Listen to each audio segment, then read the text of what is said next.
कोई बुरा नहीं। सुधार क्या होना ये इम्पोर्टेंट है। सुधार उसमें क्या उन्होंने कहा था आपको काला बाजारी को बढ़ावा देने के लिए कानून लाओ कहा था? क्या कहा था कि बड़े बड़े कॉरपोरेट लोगों को कॉन्ट्रैक्ट फार्मिंग करने के लिए मदद करो? क्या कहा था उन्होंने मंडी को खत्म करो?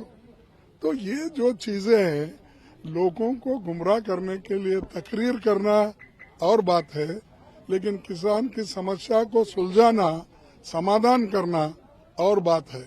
लेकिन वो अपना जो विचार पहले से है। देखिए, आज एक बहुत बड़ी उम्मीद हर देशवासी को थी। मैं तो ये कहूँगा कि ये फार्मर एजिटेशन की वजह से दुनिया की निगाहें आज प्रधानमंत्री जी के भाषण पे थी कि कुछ ना कुछ अच्छी बातें होगी, कुछ हल निकलेगा। ये हम भी मानते थे कि ये भाजपा के नहीं, देश के प्रधानमंत्री होने के नाते जरूर उसमें सीरियसनेस था, गहनता, सोच समझ और कोई हल की बात होगी। और इसीलिए आपने देखा होगा कि पूरे भाषण के दौरान हमने कहीं भी विक्षेप नहीं किया, पिन ड्रॉप साइलेंस हमने उनको सुना। और बड़े दुख की बात है कि प्रधानमंत्री जी ने सिर्फ और सिर्फ मजाकिया भाषण दिया, ना कोई सीरियसनेस। मेरे इतने फार्मर शहीद हो गए, कम से कम श्रद्धा सुमन के 2 लफ्ज तो उनके लिए कह सकते थे, नहीं कहा। हम चाहते थे अगर आप 18 महीने तक इस कानून को सस्पेंड करने को तैयार हो तो प्रधानमंत्री जी आज कह सकते थे कि चलो हम इस कानून को रिपील करते हैं, किसान से बात करेंगे, कानून खारिज करके। इस कानून में कुछ अच्छी बात है, वो किसान भी सहमत हो, देशवासी सहमत हो, तो नया कानून लेके आते, हम भी समर्थन करते, सर्वसम्मति से पास होता। वो नहीं, मेरा अहंकार, कानून तो कानून ही रहेगा। और आगे जाके इन्होंने चाइना में मेरे 20 जवान शहीद हो गए। क्या मेरे जवान की जान की कीमत चाइना की एक ऐप के बराबर है? आप एक ऐप बंद कर लो और खुश हो जाओगे। चाइना के खिलाफ लाल आंख की बात तो छोड़ो, चाइना का नाम तक प्रधानमंत्री जी ने आज नहीं लिया। देश पूरा कोरोना की महामारी से मुश्किल में था। हम उम्मीद करते थे कि कुछ अच्छी बातें इसमें से निकलेगी। और उधर कांग्रेस के पूर्व अध्यक्ष राहुल गांधी ने लोगों से social media warriors team join करने की अपील की है। दरअसल कांग्रेस पार्टी ने सोशल मीडिया प्लेटफॉर्म पर अपनी पैठ मजबूत करने की कवायद शुरू की है। इस बाबत सोशल मीडिया वॉरियर्स टीम से जुड़ने के लिए टोल फ्री नंबर जारी किया गया है। इस टीम से व्हाट्सएप, वेबसाइट, ईमेल के जरिए भी जुड़ा जा सकता है। सोशल मीडिया वॉरियर्स टीम को लेकर राहुल गांधी ने कहा कि ये टीम न्याय के लिए लड़ने वाले योद्धाओं की है। यह नफरत की सेना नहीं है, यह हिंसा की सेना नहीं है, यह सत्य की सेना है। एक सेना है जो भारत के विचार का बचाव करेगी। सोमवार को पार्टी के वरिष्ठ नेता पवन कुमार बंसल, प्रवक्ता पवन खेड़ा और पार्टी के सोशल मीडिया विभाग के प्रमुख रोहन गुप्ता ने इस अभियान की शुरुआत की। पवन बंसल ने कहा कि हर शहर से 5 लाख सोशल मीडिया वॉरियर बनाने का लक्ष्य है। इनके माध्यम से देश के सामने खड़े मुद्दों को उठाया जाएगा। साथ ही इन योद्धाओं के माध्यम से विचारों और सिद्धांतों की बात होगी।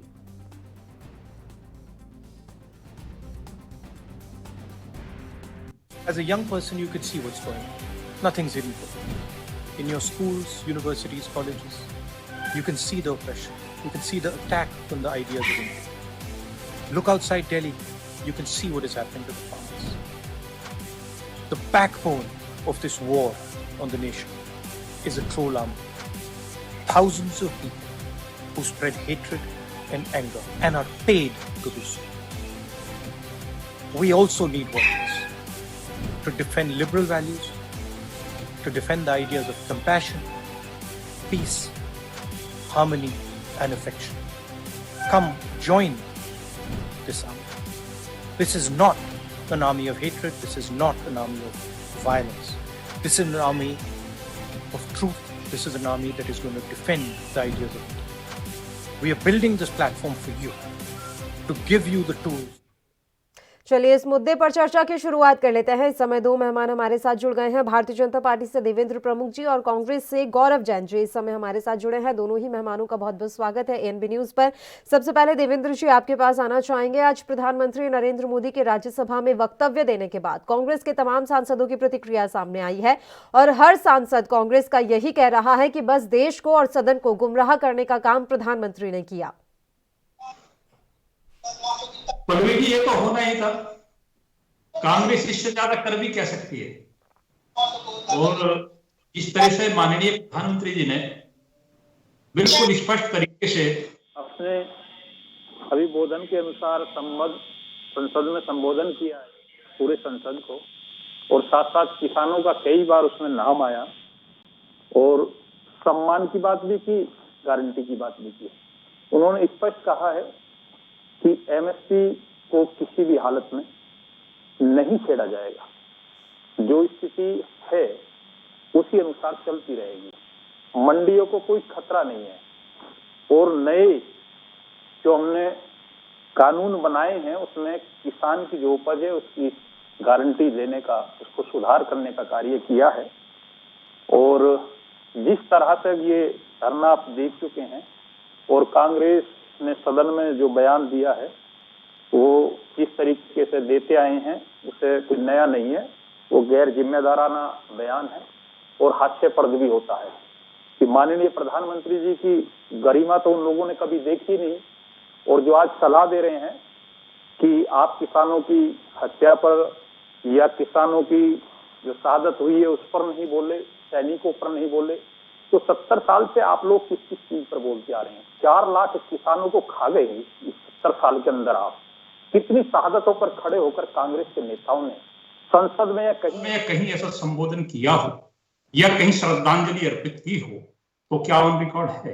और जिस तरीके से ये घटना हुई है, जो आपने लाल किले पे जो खेल खेला था पूरी दुनिया ने देखा है, और जिस काम को कांग्रेस कर रही है, किसानों के धरने पे जो खतरा था, जिसको हम आगाज था, और माननीय अपने भाई राकेश टिकैत जी को भी बार बार आगाह कर रहे थे कि आपकी वोट में कुछ लोग संविधान को जो है नुकसान पहुंचाना चाहते हैं, तोड़ना चाहते हैं, वो प्रत्यक्ष में हुआ है। 400 जवान हमारे घायल हुए हैं पुलिस के, फोर्सेज के, उसी एरिया के जहां के किसानों के नाम पर जाकर दिल्ली में जो दंगा जिस तरीके से भड़काया, नंगा नाच नाचा है, तो किसी को भी गुस्सा आएगा। माननीय प्रधानमंत्री जी ने तो बहुत शांतिपूर्वक तरीके से अपनी जिम्मेदारी को निभाया है, और मैं समझता हूं कि जिस तरीके से ये खेल खेला गया है उस तरीके से तो अगर कोई और वक्तव्य देता तो निश्चित और भी उसमें जो है गुस्सा भी होता, और अपनी बात कहने का लोकतंत्र में सबको अधिकार है। और रही राहुल जी की बात, या राहुल जी का जो बयान है उसे पूरा देश जानता है कि राहुल जी की बोलने की जो शैली है, और खड़गे जी ने भी जो कहा है उनकी रटी हुई और उतनी ही बातें हैं, उन्होंने निकाल के जिस तरीके के दृष्टांत दिए, सीनियर नेता हैं वो दे सकते हैं लोकतंत्र में अपनी बात है, लेकिन माननीय प्रधानमंत्री जी ने जो अपना उद्बोधन किया है उसमें अगर वो थोड़ा सा भी कहीं बोल के दिखाएं, आपके चैनल्स के माध्यम से वो आएगा तो पूरे देश ने सुना है, 135 करोड़ लोगों ने सुना है।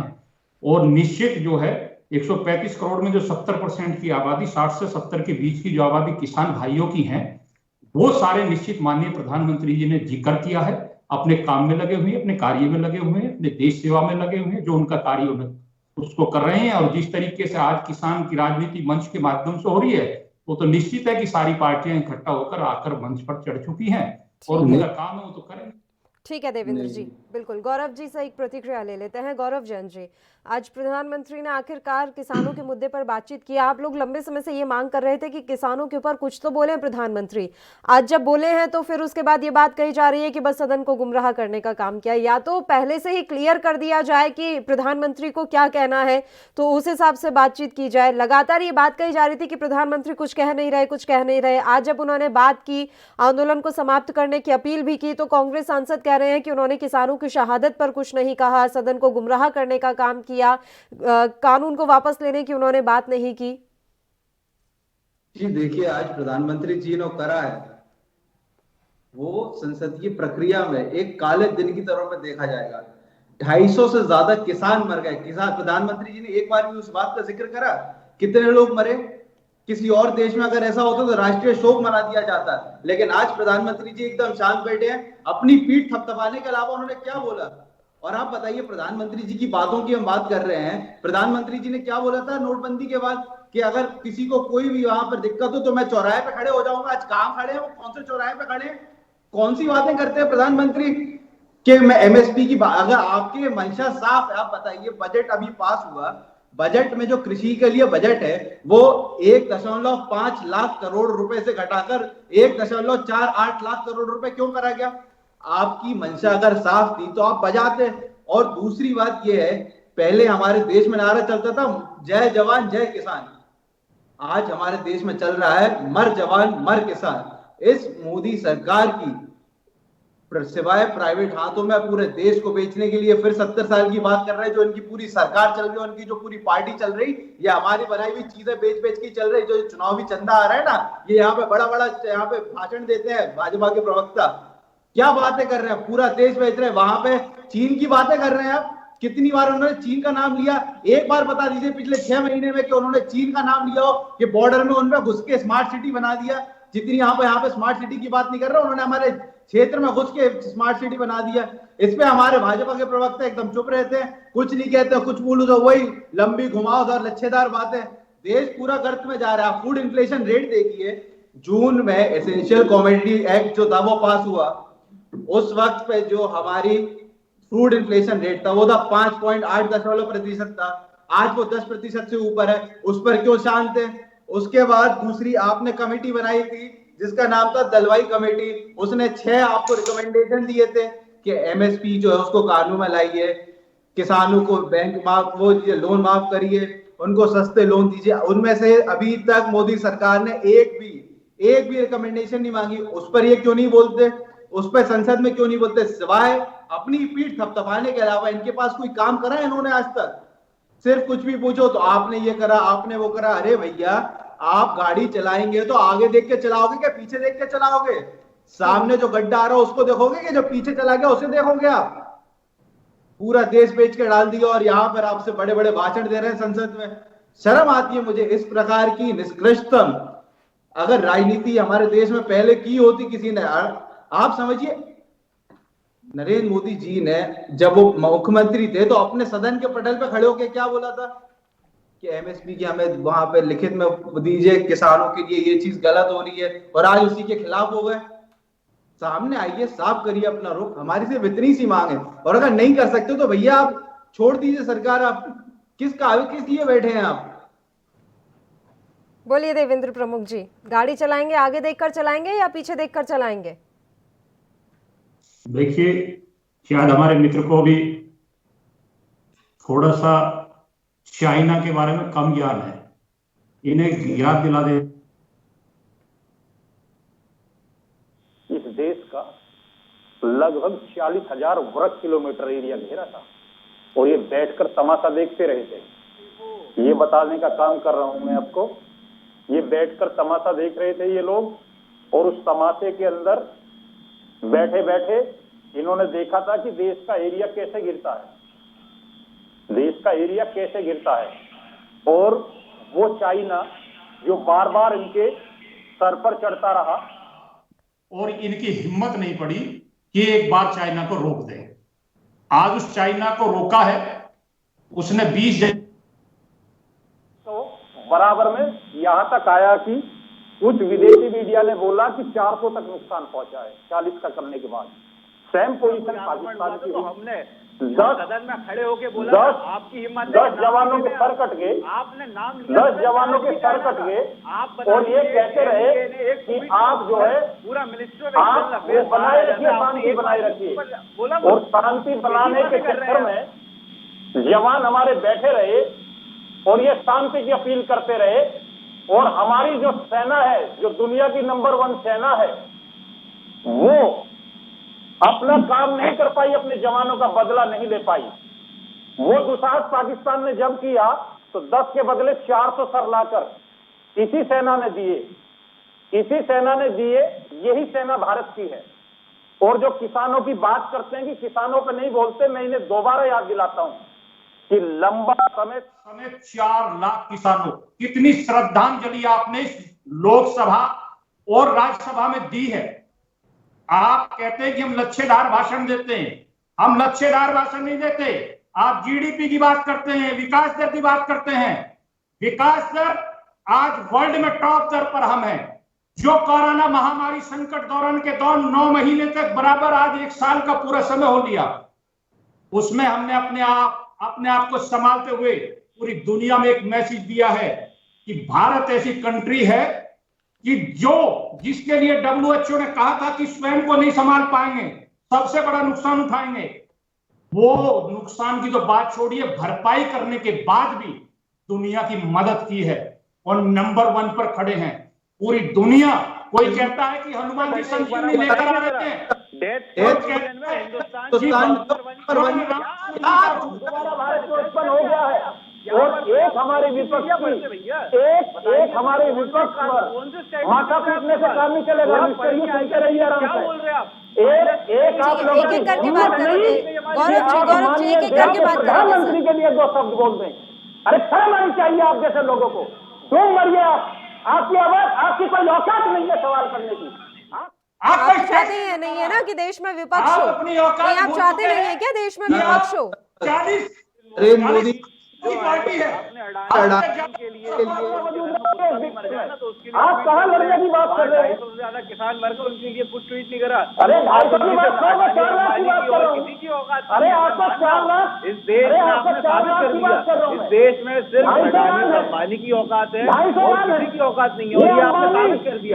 आज राष्ट्रीय टीवी में बोल दिया आपने बोल दिया, आपने अपनी पार्टी की दिखाई दी जो हैसियत है वो आपने दिखा दी। जो आपकी पार्टी में सिर्फ अडानी अंबानी जो बोलेंगे वही चलेगा। वो बोलेंगे खड़े हो तो आप खड़े होंगे, वो बोलेंगे बैठो तो आप बैठ जाएंगे, और कुछ है नहीं है। बस आपने अडानी अंबानी का नाम लिया, अडानी अंबानी आपको बताइए, अडानी अंबानी के नाम से आपको क्यों क्या अच्छा, एक-एक करके बात करेंगे। गौरव जी एक सवाल है। ठीक है देवेंद्र जी आ रही हो, दोनों एक साथ बोल रहे हैं सर, दोनों की आवाज क्लियर नहीं आ पा रही है। दोनों बहस मत कीजिए, लड़ाई करने नहीं आए हम यहाँ, किसी मुद्दे पर बात करने आए हैं। गौरव जी बिल्कुल देवेंद्र जी आ रही हूँ आपके पास, तुरंत लौट रही हूँ। गौरव जी एक सवाल है, social media warriors team join करने की अपील राहुल गांधी की तरफ से की गई है, ये किस तरह की अपील है? ये कौन सी टीम बनाई जा रही है? किस तरह की टीम का ये गठन हो रहा है सोशल मीडिया पर? देखिए, राहुल जी ने बोला था बहुत स्पष्ट शब्दों में कि जिस भी व्यक्ति को हिंदुस्तान के आइडिया से प्यार है और जिसे लगता है कि उस आइडिया को आघात हो रहा है, वो खुले तौर पे आए और इस चीज का समर्थन करे। हमारा आइडिया ऑफ इंडिया क्या है कि जो हमारी संवैधानिक मूल्य हैं, जो कॉन्स्टिट्यूशनल वैल्यूज हैं, उनको रक्षा करी जाए। और जिस प्रकार से आज घृणा का एक माहौल बनाया जा रहा है, आप देखिए, अगर आज के टाइम पे कोई भी व्यक्ति विरोध करता है तो हम अपना दुश्मन मान लेते हैं, हम गालियां देने लगते हैं। तो राहुल गांधी जी ने बोला कि हम ये जो है हेटरेट का जो माहौल है उसे खत्म करेंगे और उसकी जगह एक राहुल गांधी की अपनी कोई क्षमता हो तो देवेंद्र जी इस मसले पर आपकी भी प्रतिक्रिया लूंगी मैं। एक बार मैं समझ लूं कि किस तरह का ये प्लेटफॉर्म चलाया जा रहा है, किस तरह के अभियान की शुरुआत कांग्रेस की तरफ से की जा रही है, एक बार ये समझना जरूरी है सर। के लिए तैयार नहीं है जी। देखिए, सीधी बात राहुल के भाषण की बहुत बड़ी गलतफहमी में है। मैं विश्वास गलतफहमी में है, किसी और का चयन कर दिखाइए, इस पार्टी को परिवार मुक्त करिए और जो अलग अलग कम्युनिटीज हैं उनके बीच में हार्मनी रहे। तो आप आइए हमारे सोशल मीडिया प्लेटफॉर्म से जुड़िए। देखिए, हम कभी भी फेक न्यूज में इस्तेमाल वो नहीं करते, हम कभी नहीं चाहते कि एक पंथ को दूसरे पंथ से लड़ाया जाए, एक जाति को दूसरी जाति से लड़ाया जाए, या हम चाहें कि एक हमारा जो आइडिया वो सब पे थोपा जाए। हम चाहते हैं कि जो हमारे संवैधानिक वैल्यू हैं वो अच्छी तरीके से फैले, और कोई हमारा उद्देश्य नहीं है। और जो एक नफरत का माहौल बना हुआ है सोशल मीडिया पे, जिसमें लोग बुलिंग करते हैं, गालियां देते हैं, हम चाहते हैं कि उसको खत्म करा जाए। कोई किसी को आप ही लोगों की देन है। ठीक है, देवेंद्र जी के पास, देवेंद्र जी आप ही रिएक्शन दे दीजिए पहले। राहुल गांधी सोशल मीडिया पर अब एक नया प्लेटफॉर्म चला रहे हैं ताकि लोगों को उससे जोड़ा जा सके, और ऐसे लोग जो देश का लोकतंत्र बचाना चाहते हैं वो इस प्लेटफॉर्म से जुड़ेंगे। पल्लवी जी, बहुत जल्दी स्पष्ट कर रहा हूँ, गौरव जी बैठे हैं, एक बार बात कर लेंगे अपने बड़े नेताओं से जी। कांग्रेस पार्टी के बड़े नेताओं ने साफ स्पष्ट कर दिया है कि राहुल जी पार्टी चलाने लायक नहीं है, स्वीकार्य नहीं है, और इसे पार्टी को मुक्त करें। सबसे पहले पार्टी को परिवार से मुक्त होने के बाद कोई वक्तव्य आएगा। इनके पास कई अच्छे लीडर्स हैं, हमारी सहानुभूति है, यंग लीडर्स को आगे भेजिए। भारतीय जनता पार्टी से सीखे कुछ कि संविधान कैसे बनता है, राष्ट्रीय अध्यक्ष कितने दिन कौन रह सकता है, पार्टी का संगठन जो इन्होंने चलाना है उसका संविधान कैसे बनता है। अगर लोकतंत्र में रह रहे हो तो लोकतंत्र की बात करिए, लोकतंत्र के तरीके से चलाइए, तब राहुल जी को कोई सीरियस ले सकता है। क्यों आप लोग राहुल जी की कवर बनाने पर खड़े हैं? क्यों इतना धवस करते जा रहे हैं कि लोग नकारते जा रहे हैं? आपकी पार्टी नकार रही है, साथ साथ पूरा देश नकार रहा है, और फिर उसी मोड़ पर आप आगे करते हैं जो बिल्कुल खत्म हो जाती है। अरे कोई नया चीज, कोई नया फंडा अपना दीजिए। इतनी बड़ी पार्टी है आपके पास, मित्र और देखिए, कोई यंग नेशनल बतेरे नेता है आपके पास, कमियां वो है। तो उनकी पार्टी का लुकआउट है ना सर। मांग लीजिए, सपा बसपा इनडायरेक्ट में आपको मदद करती है, वहां से ले लीजिए, पैकेज के तौर पर ले लीजिए, लेकिन राहुल जी को बकस लीजिए।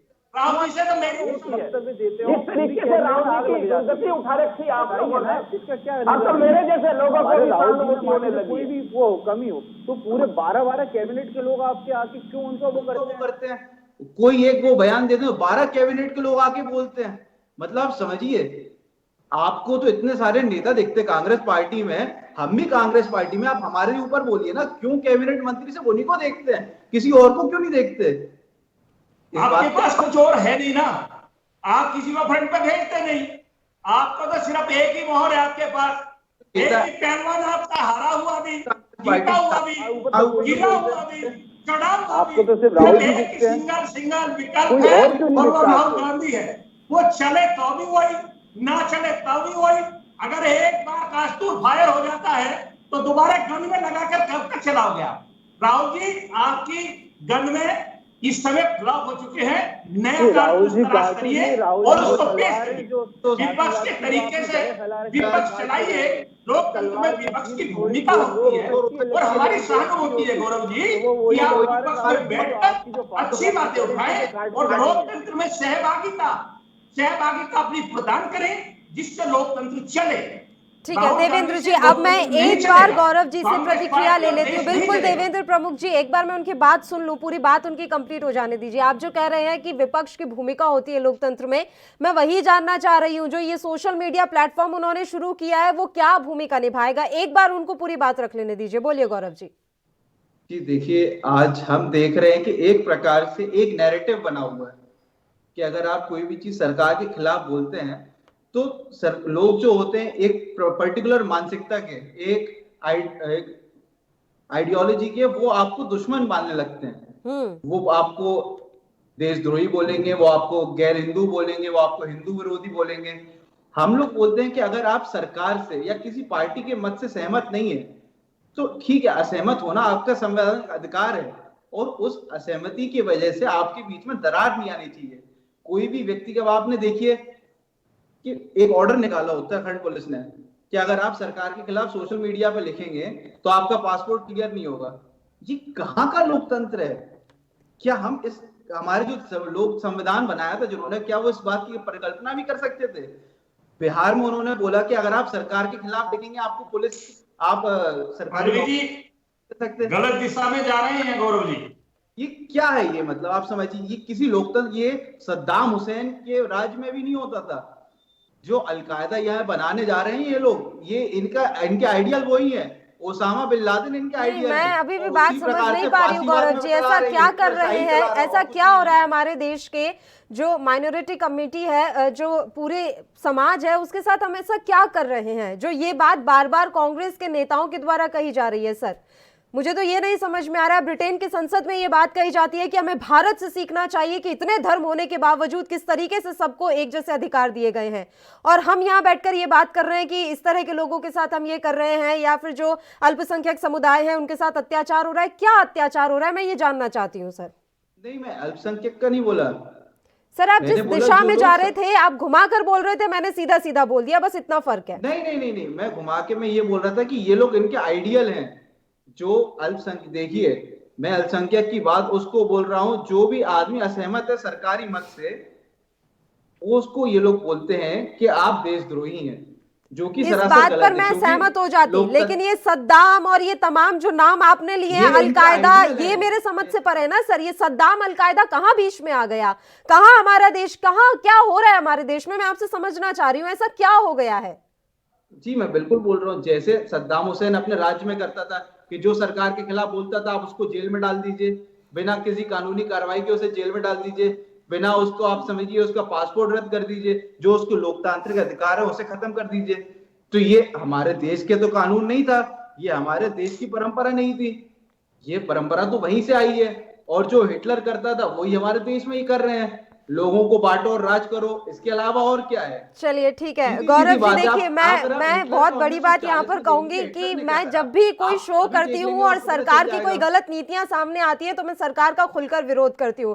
ताज्जुब की बात है कि ना तो अभी तक मेरा पासपोर्ट कैंसिल हुआ है और ना मुझे जेल में डाला गया है। चलिए बोलिए देवेंद्र जी। रिपोर्टर है, लेकिन बहुत सारे मैं सिर्फ देखिए गौरव दुनिया के आप नाम लीजिए। गौरव हमारे छोटे भाई हैं, ठीक है और सर। इनको याद नहीं होगा शायद, नहीं डाला मैं गया। इनको याद दिला देना चाहता हूं कि अगर ये कहीं इतिहास में पढ़कर देखेंगे तो हिंदुस्तान में, भारत में ही मिलेगा इनको 74 और 75, सन 1974-75 का रिकॉर्ड ये देखेंगे तो इन्हें याद आएगा। ये सद्दाम हुसैन की बात नहीं करेंगे, ये इंदिरा गांधी की बात करेंगे और ये बताएंगे कि लोकतंत्र की हत्या कैसे होती है और लोकतंत्र तोड़ा कैसे जाता है।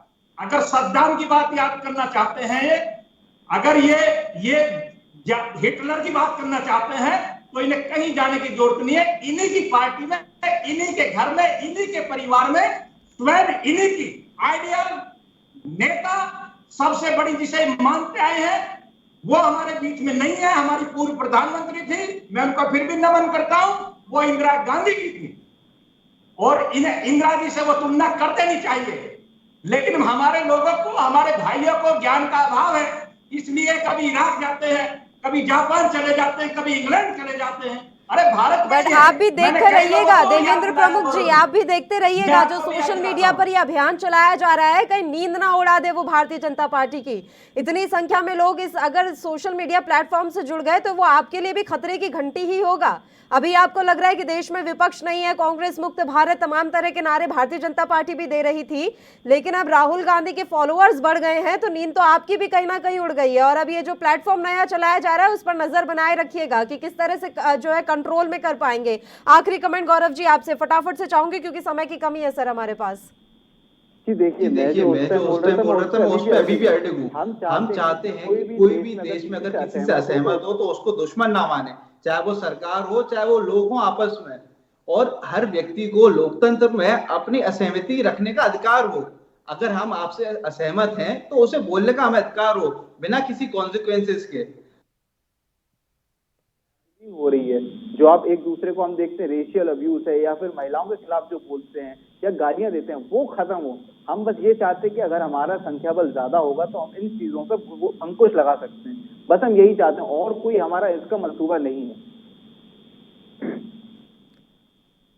ठीक है गौरव जी, बहुत बहुत शुक्रिया तमाम चर्चा के लिए आप हमारे साथ जुड़े। तो कांग्रेस के पूर्व अध्यक्ष राहुल गांधी ने लोगों से social media warriors team join करने की अपील की है और इस टीम के जरिए जो लोग अपनी बात रखना चाहते हैं या सरकार की नीतियों से खुश नहीं है यहाँ जुड़ सकते हैं और अपनी बात बेबाकी और खुलकर रख सकते हैं। अब देखने वाली बात ये रहेगी कि सोशल मीडिया प्लेटफॉर्म जो कि राहुल गांधी की तरफ से शुरू किया जा रहा है इसके साथ कितने लोग जुड़ते हैं और कितने लोग इस अभियान का हिस्सा बनते हैं। इसी के साथ राष्ट्र धर्म में फिलहाल के लिए इतना ही, मुझे दीजिए इजाजत। देश प्रदेश के तमाम ताजा और अहम खबरों के लिए आप देखते रहिए ANB न्यूज। नमस्कार।